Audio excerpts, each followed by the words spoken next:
Hello friends, welcome to daily exam pads YouTube channel. ఈరోజు మనం March 9th current అఫైర్స్ని చూసుకుందాం. చాలా మంచి క్వశ్చన్స్ ఉన్నాయి. వీడియో లాస్ట్ వరకు చూడండి. ఫస్ట్ క్వశ్చన్, లామిటియే 2026 వ్యాయామం భారతదేశం మరియు ఏ దేశం మధ్య జరుగుతుంది? కరెక్ట్ ఆన్సర్ ఆప్షన్ బి, సీసెల్స్ అండి. ఈ వ్యాయామం మార్చి 9 నుండి 20 వరకు జరుగుతుందండి. ఇది 11వ ఎడిషన్ అండి. ఈసారి భారత సాయుధ దళాలు 3 విభాగాలైన ఆర్మీ, నేవీ, ఎయిర్ ఫోర్స్ మొదటిసారిగా పాల్గొంటున్నాయండి. ఈ వ్యాయామం సీసెల్స్ డిఫెన్స్ అకాడమీలో నిర్వహించబడుతుందండి. లామిటియే అనే పదానికి క్రియోల్ భాషలో స్నేహం అనే అర్థం ఉందండి. అందుకోసం ఈ వ్యాయామం పేరు లామిటియే అని పెట్టారండి. ఓకేనా? సో కీ పాయింట్స్ అన్ని మరొకసారి చూసుకుంటే, లామిటియే 2026 వ్యాయామం భారతదేశం మరియు ఏ దేశం మధ్య జరుగుతుంది అంటే కరెక్ట్ ఆన్సర్ ఆప్షన్ బి, సీసెల్స్ అండి. ఈ లామిటియే అంటే క్రియోల్ భాషలో అర్థం ఏంటండి? స్నేహం అనే అర్థం వస్తుందండి. అయితే ఇది ఎప్పటి నుండి ఎప్పటి వరకు జరుగుతుందంటే మార్చి 9 నుండి 20 వరకు జరుగుతుందండి. ఈసారి భారత సాయుధ దళాలు అయిన ఆర్మీ, నేవీ, ఎయిర్ ఫోర్స్ మొదటిసారిగా పాల్గొంటున్నాయండి, 3 విభాగాలు కలిసి. ఈ వ్యాయామం ఎక్కడ జరుగుతుందంటే సీసెల్స్ డిఫెన్స్ అకాడమీలో నిర్వహించబడుతుందండి. ఓకేనా? నెక్స్ట్ క్వశ్చన్, తాజా ఎస్ఐపిఆర్ఐ నివేదిక ప్రకారం భారతదేశం అతిపెద్ద ప్రపంచ ఆయుధాల దిగుమతిదారుగా ర్యాంక్ పొందింది. కాలం ఎప్పటి నుంచి ఎప్పటి వరకు అంటే 2021-25 అండి. కరెక్ట్ ఆన్సర్ ఏంటంటే ఆప్షన్ డి, రెండవదండి. సెకండ్ ప్లేస్లో ఉంది. ఎస్ఐపిఆర్ఐ అంటే ఫుల్ ఫామ్ ఏంటండి? Stockholm international peace research institute అండి. 2021 నుండి 2025 మధ్య కాలంలో ఉక్రెయిన్ ప్రపంచంలో అతిపెద్ద ఆయుధాల దిగుమతిదారుగా నిలిచిందండి. ఈ కాలంలో భారతదేశం ప్రపంచాల ఆయుధ దిగుమతుల్లో సుమారు 8.2% నుండి 8.3% వరకు వాటాను కలిగి ఉందండి. ఉక్రెయిన్ తర్వాత రెండవ ప్లేస్లో భారతదేశం నిలిచి ఉందండి. టాప్ 4 దిగుమతిదారులు చూసుకుంటే, ఫస్ట్ 8.8%తో ఉక్రెయిన్ ఉందండి. 8.3%తో ఇండియా సెకండ్ ప్లేస్లో ఉంది. 6.8%తో ఖతర్ మూడో ప్లేస్లో ఉంది. 6.8%తో సౌదీ అరేబియా నాలుగో ప్లేస్లో ఉంది. అలాగే ఐదవ ప్లేస్లో 4.6%తో పాకిస్తాన్ ఉందండి. అదే విధంగా ఎగుమతిదారుల లిస్ట్ చూసుకుంటే 43%తో యుఎస్ ఉందండి. 9.6%తో ఫ్రాన్స్ ఉంది. 7.8%తో రష్యా ఉంది. 5.9%తో చైనా ఉంది. 5.6%తో జర్మనీ ఉందండి. ఇవి టాప్ 5 దిగుమతి మరియు ఎగుమతిదారుల లిస్ట్ అండి. ఓకేనా? మన క్వశ్చన్ ప్రకారం తాజా ఎస్ఐపిఆర్ఐ అంటే ఏంటండి? Stockholm international peace research institute నివేదిక ప్రకారం భారతదేశం ఎన్నవ అతిపెద్ద ప్రపంచ ఆయుధాల దిగుమతిదారుగా ర్యాంక్ పొందిందంటే సెకండ్ అండి. ఫస్ట్ ప్లేస్లో ఏముంది? ఉక్రెయిన్ ఉందండి. ఎంతండి ఉక్రెయిన్? 8.8%తో ఉందండి. ఇండియా అయితే 8.3%తో ఉందండి. ఓకేనా? నెక్స్ట్ క్వశ్చన్, కరువు సహాయంగా మార్చి 2026లో భారతదేశం 1000 మెట్రిక్ టన్నుల బియ్యాన్ని ఏ ఆఫ్రికన్ దేశానికి పంపింది? Correct answer option B, Malawi అండి. మలావిలో ఏర్పడిన తీవ్ర కరువు ఎల్నినో వాతావరణ ప్రభావం వల్ల వచ్చిందండి. ఈ బియ్యం సరఫరా మహారాష్ట్రలోని నహోవా సేవా పోర్ట్ నుండి పంపబడిందండి. మలావిలో కరువు కారణంగా వర్షపాతం తగ్గిపోయి పంట ఉత్పత్తి తగ్గిందండి. దీనివల్ల ఆహార కొరత ఏర్పడింది. సో గుర్తుంచుకోవాలి. కరువు సహాయంగా మార్చి 2026లో భారతదేశం ఎంతండి? 1000 మెట్రిక్ టన్నుల బియ్యాన్ని ఏ ఆఫ్రికన్ దేశానికి పంపింది అంటే correct answer option B, Malawi అండి. మలావిలో ఏర్పడిన తీవ్ర కరువు దేనివల్ల అండి? ఎల్నినో వాతావరణ ప్రభావం వల్ల వచ్చిందండి. ఈ బియ్యం సరఫరా మహారాష్ట్రలోని ఎక్కడి నుంచి? నహేవా సేషా పోర్ట్ నుండి పంపబడింది. మలావిలో కరువు కారణంగా వర్షపాతం తగ్గిపోయి పంట ఉత్పత్తి తగ్గిందండి. దీనివల్ల ఆహార కొరత ఏర్పడింది. సో గుర్తుంచుకోవాలి. నెక్స్ట్ క్వశ్చన్, ఏ జాతీయ పార్కులో 5 పిల్లలు పుట్టిన తర్వాత భారతదేశంలోని చిరుత జనాభా 53కి పెరిగింది? Correct answer option D, Kuno national park అండి. ఎక్కడుందండి ఈ కునో నేషనల్ పార్క్? మధ్యప్రదేశ్‌లో ఉందండి. అయితే జ్వాల అనే చీత 5 పిల్లలకు జన్మనిచ్చిందండి. దీనితో భారత్‌లో చీతాల సంఖ్య 53కి పెరిగిందండి. అలాగే ఈ మధ్యప్రదేశ్ రాష్ట్రాన్ని చీతా స్టేట్ అని కూడా పిలుస్తామండి. చీతాలను 1952లో భారత్‌లో అంతరించిన జాతిగా ప్రకటించామండి. అయితే దాని తర్వాత ఈ మధ్య కాలంలో ఆఫ్రికా దేశాల నుండి మళ్ళీ భారత్‌కు తీసుకొచ్చామండి. సో, గుర్తుంచుకోవాలి అన్ని కీ పాయింట్స్. ఏ జాతీయ పార్క్‌లో 5 పిల్లలు పుట్టిన తర్వాత భారతదేశంలో చిరుత జనాభా ఎంతకు పెరిగిందండి? 53కి పెరిగింది. అయితే ఆ పార్క్ నేమ్ ఏంటంటే కునో నేషనల్ పార్క్ అండి. ఎక్కడుంది? మధ్యప్రదేశ్‌లో ఉంది.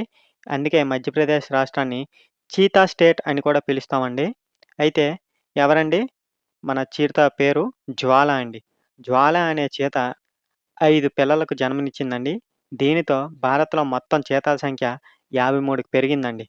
మన భారతదేశంలో చీతాలు ఎప్పుడు అంతరించిపోయాయండి? 1952లోనే అంతరించిన జాతిగా ప్రకటించామండి.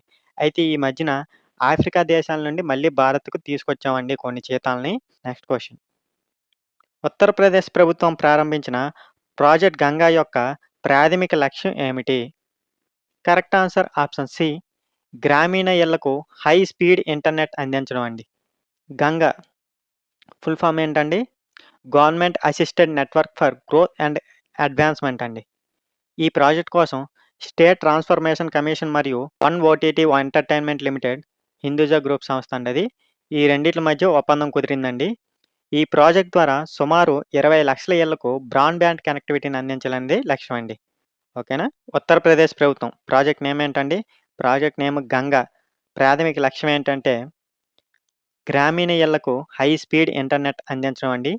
ఈ గంగా ఫుల్ ఫామ్ ఏంటి? Government assisted network for growth and advancement అండి.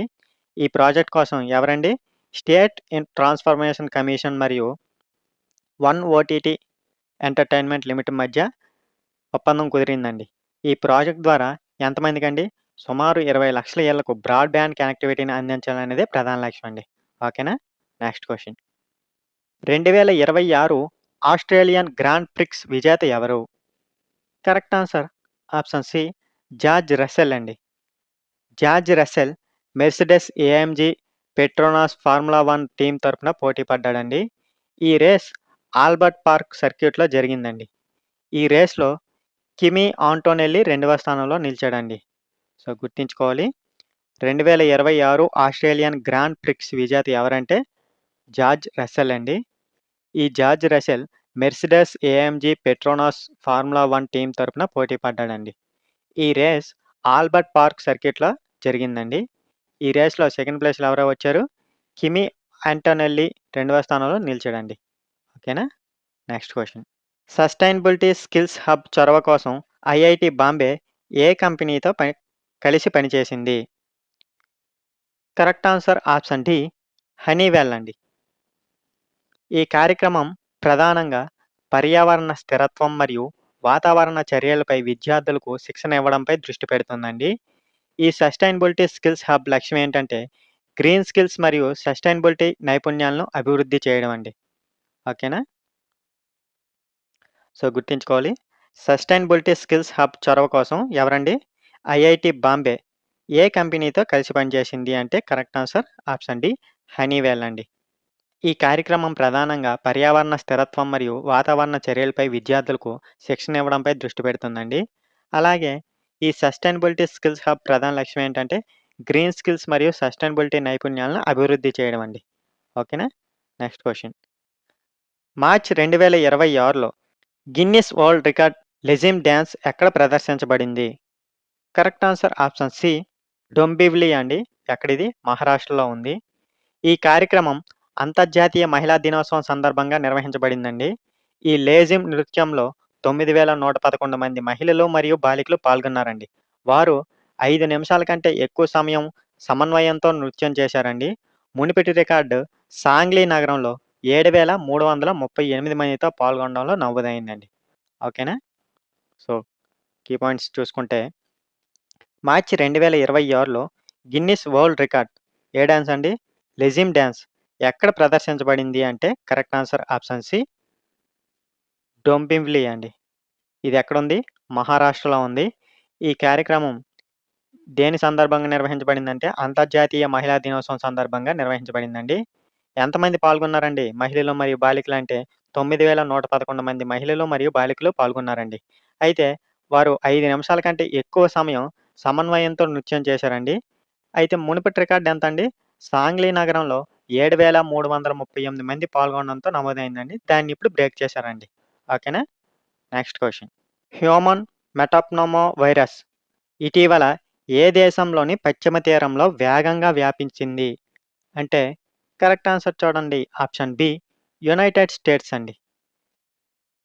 హెచ్ఎంపీవీ అంటారండి దీన్నే. హ్యూమన్ మెటాప్నోమో వైరస్ అండి.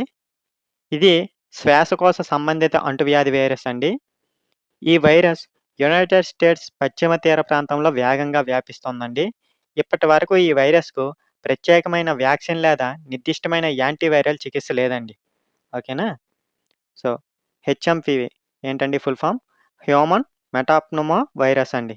ఇటీవల ఏ దేశంలోని పశ్చిమ తీరంలో వేగంగా వ్యాపించింది అంటే correct answer option B United States అండి. ఏ అంటువ్యాధి వైరస్ అండి? శ్వాసకోశ సంబంధిత అంటువ్యాధి వైరస్ అండి. ఈ వైరస్ యునైటెడ్ స్టేట్స్ పశ్చిమ తీర ప్రాంతంలో వేగంగా వ్యాపిస్తుందండి. ఈ వైరస్‌కు ప్రత్యేకమైన వ్యాక్సిన్ లేదా నిర్దిష్టమైన యాంటీవైరల్ చికిత్స లేదండి. ఓకేనా? Next question. మహిళా ఉద్యోగుల భద్రతను పెంపొందించేందుకు షైన్ యాప్‌ను ప్రారంభించిన సంస్థ ఏది? Correct answer option B Bharat railways అండి. షైన్ అంటే full form safety hub for Indian railways network employees అండి. ఈ యాప్ ప్రధాన లక్ష్యం భారత రైల్వేల్లో మహిళా ఉద్యోగులకు మరింత భద్రత కల్పించడం అండి. ఈ యాప్ ద్వారా మహిళా ఉద్యోగులు అత్యవసర అలర్ట్ పంపడం, తమ లొకేషన్‌ని షేర్ చేయడం, అత్యవసర సహాయం పొందడం వంటి సేవలను ఉపయోగించవచ్చండి.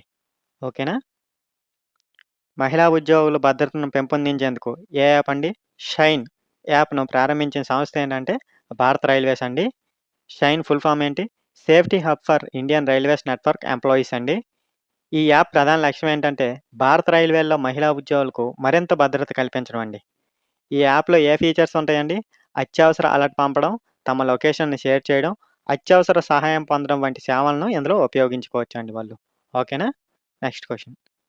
2026లో అత్యంత విలువైన బ్యాంకుల జాబితాలో మొదటి 4 స్థానాల్లో అత్యధిక బ్యాంకులు ఏ దేశంలో ఉన్నాయి? Correct answer option C China అండి. Industrial and commercial bank of China అంటే ఐసీబీసీ అండి. ఈ బ్యాంక్ ప్రపంచంలోనే నంబర్ 1 అత్యంత విలువైన బ్యాంకుగా 10వ సంవత్సరానికి కూడా వరుసగా నిలిచిందండి. ఈ బ్యాంక్ బ్రాండ్ విలువ సుమారు $90.9 బిలియన్ అండి. భారతదేశానికి చెందిన హెచ్‌డిఎఫ్‌సి బ్యాంక్ ప్రపంచంలో 31వ స్థానంలో ఉందండి. అలాగే స్టేట్ బ్యాంక్ ఆఫ్ ఇండియా ప్రపంచంలో 56వ స్థానంలో ఉందండి. సో, గుర్తుంచుకోవాలి. 2026లో అత్యంత విలువైన బ్యాంకుల జాబితాలో టాప్ 4లో ఉన్న బ్యాంకులు ఏ దేశంలో ఉన్నాయంటే correct answer option C China అండి. ఐసీబీసీ బ్యాంక్ అండి ప్రపంచంలో నంబర్ 1 బ్యాంక్. ఐసీబీసీ అంటే industrial and commercial bank of China అండి. ఇది గత 10 సంవత్సరాలుగా నంబర్ 1 ప్లేస్‌లో కొనసాగుతుందండి. ఈ బ్యాంక్ బ్రాండ్ విలువ సుమారు $90.9 బిలియన్. భారతదేశానికి చెందిన హెచ్‌డిఎఫ్‌సి బ్యాంక్ ప్రపంచంలో 31వ స్థానంలో ఉందండి. అలాగే స్టేట్ బ్యాంక్ ఆఫ్ ఇండియా ప్రపంచంలో 56వ స్థానంలో ఉందండి. ఓకేనా? Next question. సైనతోలోరి అనే అరుదైన రొయ్యల వంటి సముద్రజీవి ఇటీవల భారతదేశంలో ఏ రాష్ట్రంలో నమోదైంది? Correct answer option A Odisha అండి. ఈ అరుదైన జీవి ఒడిశా రాష్ట్రంలోని అరిజ్యాపల్లి బీచ్ వద్ద గుర్తించారండి. ఇంతకుముందు ఈ జీవి మలేషియా సముద్ర జలాల్లో మాత్రమే కనిపించేదండి. ఈ జీవి స్టెనోథోయిడే కుటుంబానికి చెందిందండి. ఇది ఆంఫిపోడా అనే ఆర్డర్‌కు చెందిన సముద్రజీవి అండి. ఆంఫిపోడా అంటే వేరు వేరు రకాల కాళ్ళు ఉన్న జీవి అని అర్థం అండి. సో, గుర్తుంచుకోవాలి. దీని పేరేంటండి? సైనతోలోరి అనే అరుదైన రొయ్యల వంటి సముద్రపు జీవి ఇటీవల భారతదేశంలో ఏ రాష్ట్రంలో నమోదయ్యిందంటే correct answer option A Odisha అండి. ఈ అరుదైన జీవి ఒడిశా రాష్ట్రంలోని అరిజ్యాపల్లి బీచ్ వద్ద గుర్తించారండి. ఇంతకుముందు ఈ జీవి ఎక్కడ కనిపించేదండి? మలేషియా సముద్ర జలాల్లో మాత్రమే కనిపించేది. ఈ జీవి స్టెనోథోయిడే కుటుంబానికి చెందినదండి. ఇది ఆంఫిపోడా అనే ఆర్డర్‌కి చెందిన సముద్ర జీవి అండి. ఆంఫిపోడా అంటే వేరు వేరు రకాల కాళ్ళున్న జీవి అని అర్థం అండి. ఓకేనా? Next question. 2026 Australian Grand Prix విజేత ఎవరు? కరెక్ట్ ఆన్సర్ తెలిస్తే కామెంట్‌లో చెప్పండి. ఈ వీడియో ఉపయోగపడితే లైక్ చేయండి. మరిన్ని కరెంట్ అఫైర్స్ కోసం మా ఈ ఛానల్‌ని సబ్స్క్రైబ్ చేయండి. Thank you for watching.